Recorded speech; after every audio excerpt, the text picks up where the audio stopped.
Tonight, live at 5 o'clock, a live look over Montana Snow Bowl shows those continuing hazy conditions in Missoula County. The air quality is now listed at unhealthy levels. The smoke isn't just coming from the Miller Peak fire, but from other western states as well. That's right, Kylie. We have some smoke coming from the Texas fire here over in Idaho, and that's been pushing its way through today. And it's going to continue pushing its way through here into the evening hours and into tomorrow and even through the weekend until it's put out. We're also getting smoke off the Miller Peak fire, Horse Gulch, and the Shank Basin fires. So we're going to be seeing some hazy conditions throughout western Montana as this smoke pushes on through. And you'll notice as we get into tomorrow in northwestern Montana, we're going to be seeing a lot of that haze right through Kalispell and that area. And coming up here in just a few minutes, I'll be taking a look at just who else is going to be seeing a bit of a hazy weekend. Kylie? All right, thank you, Brianna. The latest update on the Miller Peak fire south of Missoula shows minimal growth right now, a little over 2,100 acres.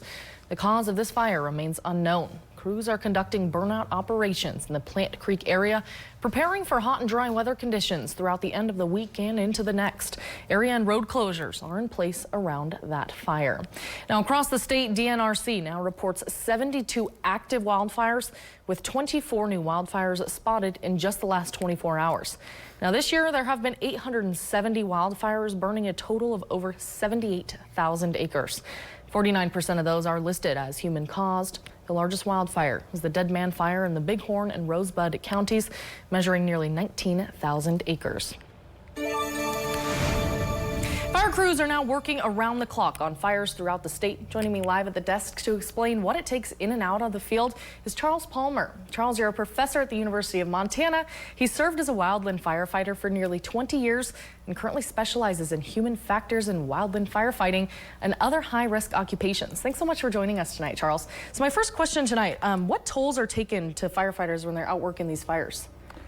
Well, these folks are tactical athletes, and so just like sport athletes, they really have to prepare for the rigors of the season ahead. And so obviously there's physical tolls. The long days, the difficult work conditions have an impact upon the body. From a mental standpoint, they face multiple different stressors, and so that has an impact upon cognitive function.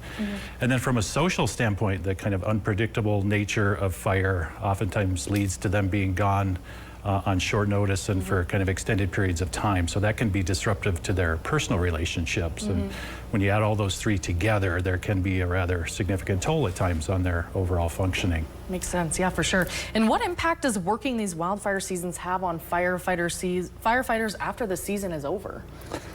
Well, luckily, we've got some research that supports that they do recover in the off season in multiple different areas. So that's the good news.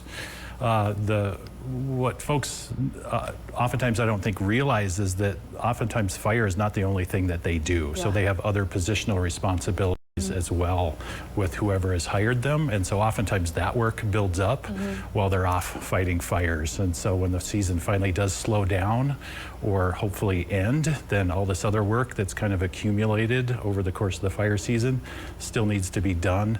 And oftentimes they have short time windows and oftentimes limited resources in order to get that accomplished. Wow, yeah, I don't think most people notice that. And how does fighting these fires impact their overall well-being during the season and out of the season? Yeah, well, the upside is they love what they do, and so that helps their overall well-being of knowing that they're public servants and that they're making a contribution to the greater good. But like you noted, there is and can be a cost to their well-being on the flip side of that, because they might face possible traumas as they're going about their daily job duties, and those can impact their overall function. Yeah, and how can those, I mean, probably every day we don't realize that we're coming across people out in the field firefighting. What is one way they can support firefighters they know? It's a great question. Again, these folks love what they do, but any chance you can take as a citizen to thank them for their service, whether that be as simple as a thank you sign that you post, or if you see them out in the public, of taking a chance to show them your appreciation by recognizing their service, it really does go a long way. It really helps with their motivation to know that the general public appreciates what they do. Great. Well, thank you so much for joining us tonight, Charles. We really appreciate your time. And NBC Montana is always working for you to cover wildfires in our area. For complete wildfire coverage throughout the summer, stay with NBC Montana on air. Visit NBCMontana.com for wildfire warnings, maps, evacuation details, and all the other information you need to stay safe during wildfire season. Make sure to follow us on social media for the latest updates.